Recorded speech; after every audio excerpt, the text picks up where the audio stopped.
Hi, village സ്പേസിലേക്ക് എല്ലാവർക്കും സ്വാഗതം. എല്ലാവർക്കും സുഖമല്ലേ? ഇന്നത്തെ നമ്മുടെ ഐറ്റം എന്ന് പറഞ്ഞാൽ ഒരു ബ്രേക്ക്ഫാസ്റ്റാണ്. വളരെ എളുപ്പത്തിൽ തന്നെ ചെയ്തെടുക്കാൻ പറ്റുന്ന ഒരു റവ ദോശയും ഇച്ചിരി ചമ്മന്തി, അതൊക്കെയാണ് ഇന്ന് ചെയ്യുന്നത്. ഇച്ചിരി കരിയാപ്പല ഒടിക്കാൻ വന്ന ഇവിടെ കുറേ ചെടികളൊക്കെ വെച്ചായിരുന്നു, അതൊക്കെ കിളുത്ത് കേട്ടോ. അപ്പോൾ നമ്മളെ പ്രിയപ്പെട്ട പ്രേക്ഷകർ കുറേ പേര് ചോദിച്ചായിരുന്നു ചെടിയൊക്കെ വളർന്നോ എന്നൊക്കെ. ഈ ഒരു രീതിയൊക്കെ ആയിട്ടുണ്ട് കേട്ടോ. കുറച്ചുകൂടെ ഒക്കെ വെക്കണം ഇനി. ഏതായാലും മഴയൊക്കെ ആയതുകൊണ്ട് ഒന്നുകൂടെ ഉഷാറായിട്ടുണ്ട്, കിളുത്തിട്ടുണ്ട്. ഏതായാലും കരിയാപ്പല ഒരു ചെറിയ തൈ കൊണ്ട് വെച്ചാണ്, ഏതായാലും നല്ലപോലെ അത് കിളുത്ത് കേട്ടോ. കുറച്ച് വളമൊക്കെ ഇട്ട് അത് കിളിപ്പിച്ചെടുത്തു. അമ്പഴങ്ങ ചെറിയ തൈ, ഏതായാലും ഇതിന് ഇഷ്ടംപോലെ കായൊക്കെ ഉണ്ട് കേട്ടോ. ഏതായാലും നമുക്ക് സമയമില്ല, നമുക്ക് ഇച്ചിരി കരിയാപ്പല നുള്ളിക്കൊണ്ട് പോകണം. കരിയാപ്പല എടുക്കുമ്പോൾ നുള്ളി എടുക്കാവുള്ളതെന്നാണ് പറയുന്നത്. എന്താണെന്നറിയോ? ചമ്മന്തി താളിക്കാനായിട്ട്. നല്ല നാടൻ കരിയാപ്പല, നല്ല മണം കേട്ടോ. അതാണ് നാടൻ കരിയാപ്പലയ്ക്കൊരു പ്രത്യേകത. ചമ്മന്തി താളിക്കാനായിട്ട് ഈ കരിയാപ്പല എടുത്തതേ ഉള്ളൂ. നമുക്ക് ബ്രേക്ക്ഫാസ്റ്റ് ഇച്ചിരി റവ കൊണ്ടൊക്കെയാണ് ബ്രേക്ക്ഫാസ്റ്റ് ഉണ്ടാക്കുന്നത്. ഉപ്പുമാവല്ല, റവ ദോശയും ചമ്മന്തി, അതാണ് നമ്മുടെ ബ്രേക്ക്ഫാസ്റ്റ്. അപ്പോൾ സമയം കളയാതെ എങ്ങനെയാണ് ചെയ്യുന്നത് നോക്കാം. ഇപ്പോൾ റവ ദോശ ഉണ്ടാക്കാനായിട്ട് ആദ്യം എടുക്കേണ്ട റവ തന്നെയാണ്. ഇതേപോലെ 1 കപ്പ് റവ ഇത് നമ്മൾ ഈ ബൗളിനകത്തോട്ട് ഇട്ട് കൊടുക്കുക. നമ്മുടെ ആവശ്യത്തിന് എടുക്കാവുന്നതാണ്. ഇനി നമ്മൾ ഈ റവയ്ക്കകത്തിട്ട് കുറച്ച് വെള്ളം ഒഴിക്കുക. കാരണം ഈ റവയൊന്ന് കുതിർന്നെടുക്കാൻ വേണ്ടിയാണ്.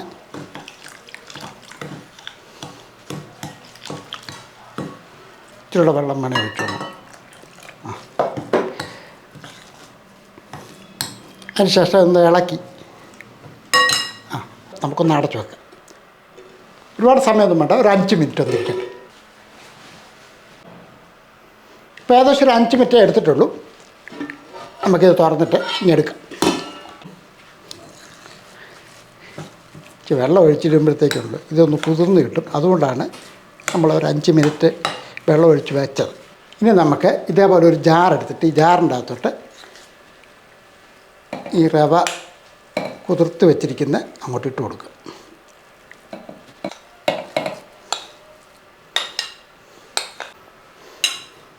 ഇനി നമുക്ക് വേണ്ടത് തൈരാണ്. ഒരു 2 ടേബിൾ സ്പൂൺ തൈര് അങ്ങോട്ട് ഒഴിച്ച് കൊടുക്കുക.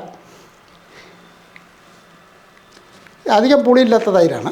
അടുത്തതായിട്ട് ഗോതമ്പ് പൊടി, ഒരു 2 ടേബിൾ സ്പൂൺ ഗോതമ്പ് പൊടിയോ മൈദയൊക്കെ ചേർക്കും കേട്ടോ. ഒരു 5-6 കൊച്ചുള്ളി അതോടെ അതിൻ്റെ കൂട്ടത്തിൽ ഇട്ട് കൊടുക്കുകയാണ്. 1/2 ടീസ്പൂൺ പഞ്ചസാര അതിട്ട് കൊടുക്കുക. ഇനിയും വേണ്ടത് ആവശ്യത്തിനുള്ള ഉപ്പ് പൊടി അതിട്ട് കൊടുക്കുക. ഇനി ഇതിൻ്റെ അകത്തിട്ട് ചെറിയ ജീരകമോ വെളുത്തുള്ളിയോ ഒക്കെ ചേർക്കാവുന്നതാണ്. അതൊക്കെ ഓരോരുത്തരുടെ ഇഷ്ടമാണ്. ഇതൊന്നും ചേർത്തില്ലെങ്കിലും ഇത് നല്ല ദോശയായിട്ട് റെഡിയാക്കി എടുക്കാം. ഇത് നല്ലപോലെ അരച്ചെടുക്കുക എന്നുള്ളതാണ് അടുത്ത സ്റ്റെപ്പ്. നമ്മൾ സാധാരണ ദോശയ്ക്കൊക്കെ അരയ്ക്കത്തില്ല, അതേപോലെ അരത്തില്ലെങ്കിൽ അല്പം വെള്ളം കൂടെ ഒഴിച്ചിട്ട് വേണം നല്ലപോലെ അരച്ചെടുക്കാനായിട്ട്.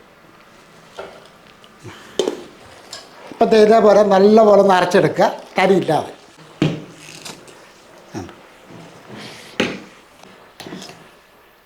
ഇതേപോലെ നമ്മൾ സാധാരണ ദോശമാവിനൊക്കെ അരച്ച് വെക്കുന്ന പോലെ തന്നെ അങ്ങ് അരച്ച് വെക്കുക. ഇനി ഇത് ഒരു പാത്രത്തിലോട്ട് മാറ്റാം. ഈ ഒരു രീതിക്ക് വേണം മാവ് റെഡിയാക്കി എടുക്കാൻ. ഇത് ഒന്ന് അടച്ചു വെക്കുകയാണ്. ഇത് തൽക്കാലം ഞാനൊന്ന് മാറ്റി വെക്കുകയാണ്. ഈ സമയം കൊണ്ട് നമുക്ക് ഇതിനുള്ള ഒരു ചമ്മന്തി ഉണ്ടാക്കും. സാധാരണ ദോശയ്ക്ക് ഉണ്ടാക്കുന്ന ചമ്മന്തി ഇല്ലേ, അതുപോലെ സിമ്പിളായിട്ടൊരു ചമ്മന്തി. ഇതേപോലെ കുറച്ച് തേങ്ങാപ്പീര അങ്ങോട്ട് എടുക്കുക, ജാറിലോട്ട് ഇട്ട് കൊടുക്കുക. ഇഞ്ചി, പച്ചമുളക്, ഉള്ളി ഇതെല്ലാം കൂടെ അങ്ങോട്ട് ഇട്ട് കൊടുക്കുക. 2 കറിവേപ്പില അതുകൊണ്ട് ഇട്ട് കൊടുക്കുക. ഇത് നമുക്ക് ഈ ചമ്മന്തിക്ക് ആവശ്യമുള്ള പൊടിയും കൂടി ഇട്ട് കൊടുക്കുക. വളരെ സിമ്പിളായിട്ട് ഒരു വെള്ള ചമ്മന്തിയാണ് ചെയ്യുന്നത്. ഇതൊന്നും അരച്ചെടുക്കാമെന്നുള്ളൂ. നല്ലപോലെ അരച്ചെടുത്തോണ്ട് ഇപ്പോൾ ചമ്മന്തിക്കുള്ള തേങ്ങയൊക്കെ അത് ഇതേപോലെ നല്ലപോലെ അരച്ചിട്ടുണ്ട്.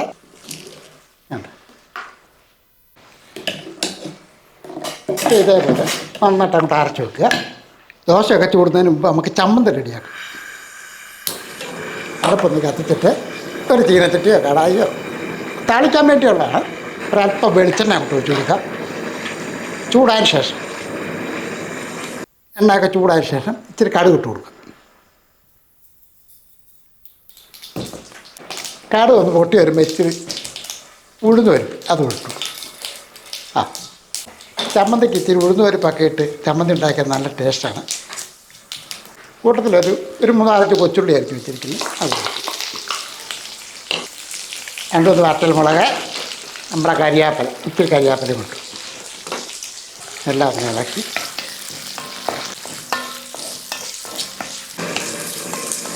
താളികളെല്ലാം കഴിഞ്ഞു. ഇനി നമുക്ക് ഈ അടുപ്പ് തീയൊന്ന് തീരെ കുറച്ച് വേണം. ഇനി ഇതങ്ങോട്ട് വെച്ചു ഇച്ചിരി വെള്ളം ഒഴിച്ച്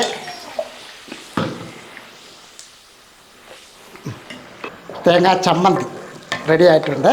ദോശയ്ക്കൊക്കെ ഇപ്പോൾ ദോശയ്ക്ക് ഇഡലിക്കൊക്കെ പറ്റിയ നല്ല ടേസ്റ്റായിട്ടുള്ള ചമ്മന്തിയാണ്. നമുക്ക് പലർക്കും അറിയാവുന്നൊരു ഐറ്റം തന്നെയാണ്. അപ്പോൾ ഇത് ചൂടാക്കിയാൽ മാത്രം മതി. ഞാനിത് അടുപ്പങ്ങ് നിർത്തിയിട്ട് ഇതാരോ ചമ്മന്തിയൊക്കെ റെഡി ആയതിന് ശേഷം നമുക്കിനി ദോശയാണ് ഒന്ന് ഇളക്കി കൊടുത്തിട്ട് ഇനി ഒരു നോൺ സ്റ്റിക്ക് പാത്രം അങ്ങോട്ട് വെച്ച് കൊടുക്കാം. ഇപ്പം നമ്മുടെ ദോശക്കല്ലൊക്കെ നല്ലപോലെ ചൂടായിട്ടുണ്ട്. ഇനി ഇത് അങ്ങോട്ട് ഒഴിച്ചു കൊടുക്കും. ഇച്ചിരി ഒഴിച്ചു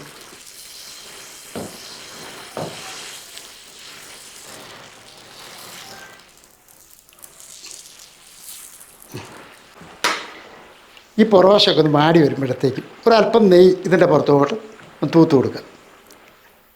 ദോഷമാണ് കേട്ടോ. ഇത് നെയ്യൊക്കെ ഇടുമ്പോഴത്തേക്കും നല്ല ടേസ്റ്റ് കിട്ടും കേട്ടോ. അതുകൊണ്ട് ചേർത്തതേ ഉള്ളൂ.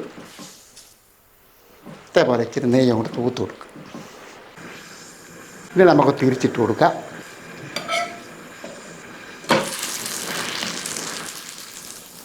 രണ്ട് സൈഡിലും അല്പം വീതം നെയ്യ് അങ്ങോട്ട് തൊട്ടി കൊടുക്കുക. നെയ്യ് പരട്ടണമെന്ന് നിർബന്ധമൊന്നുമില്ല, ഓപ്ഷൻ പറഞ്ഞതേ ഉള്ളൂ. താല്പര്യമുള്ളവർക്ക് ഇച്ചിരി നെയ്യ് വേണമെങ്കിൽ തൂത്ത് കൊടുക്കാവുന്നേ ഉള്ളൂ. അപ്പം തിരിച്ചും മറിച്ചുമൊക്കെ ഇട്ട് വേണം ഇത് റെഡിയാക്കി എടുക്കാനായിട്ട് കേട്ടോ. റെഡി ആയിട്ടുണ്ട്. ഇനി ഇതേപോലെ തന്നെ ബാക്കിയൂടെ നമുക്കൊന്ന് ചുട്ടെടുക്കാം.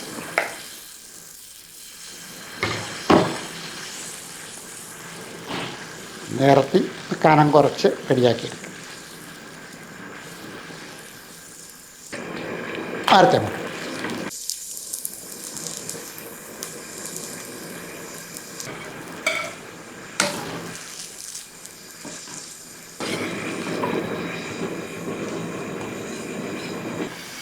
ബാക്കിയോടെ ചുട്ടെടുക്കട്ടെ. അപ്പം നമ്മുടെ ഈസി ബ്രേക്ക്ഫാസ്റ്റ് റവ ദോശയും വെള്ള തേങ്ങാ ചമ്മന്തി അല്ലേ, ആർക്കാണ് ഇഷ്ടമല്ലാത്ത? എല്ലാവർക്കും ഇഷ്ടമാണ്. ഒരുമാതിരിപ്പെട്ടവർക്കൊക്കെ അറിയുകയും ചെയ്യാം. അറിയാൻ പറ്റവർക്ക് വേണ്ടി ഒന്ന് കാണിച്ചത് മാത്രമേ ഉള്ളൂ. തീർച്ചയായിട്ടും രാവിലെ ചെയ്തെടുക്കാവുന്നേ ഉള്ളൂ. നല്ല ടേസ്റ്റായിട്ടുള്ള ദോശയാണ്. ചമ്മന്തി അതുപോലെ തന്നെ ഒരേ രീതിയിൽ ഉള്ള ചപ്പാത്തിയോ അല്ലെങ്കിൽ ദോശയോ അങ്ങനെയാണ് ഡെയിലി അത് തന്നെ ആക്കി മിക്ക വീട്ടിലുള്ളതൊക്കെ ചെയ്യുന്നത്. ഒന്ന് മാറിപ്പിടിക്കാൻ തോന്നുന്നുണ്ടെങ്കിൽ തീർച്ചയായിട്ടും ഇതേപോലൊക്കെ ചെയ്ത് എടുക്കാവുന്നേ ഉള്ളൂ കേട്ടോ. ഒരുപാട് സമയം കൊടുക്കണ്ട, തലേന്ന് മാവ് അരച്ചും വെക്കണ്ട. അപ്പോൾ ജോലിക്കാർക്കും ഒക്കെ പെട്ടെന്ന് തന്നെ ചെയ്തെടുക്കാവുന്നതാണ്. പിന്നെ വേറെ കാര്യമുണ്ടത്, വീഡിയോ ഒക്കെ ഇഷ്ടപ്പെട്ടാൽ കേട്ടോ ഒന്ന് ലൈക്ക് ചെയ്യാനും ഷെയർ ചെയ്യാനും സബ്സ്ക്രൈബ് ചെയ്യാനും മറക്കല്ലേ. വേറെ വീഡിയോ ആയിട്ട് പെട്ടെന്ന് വരും. ബൈ.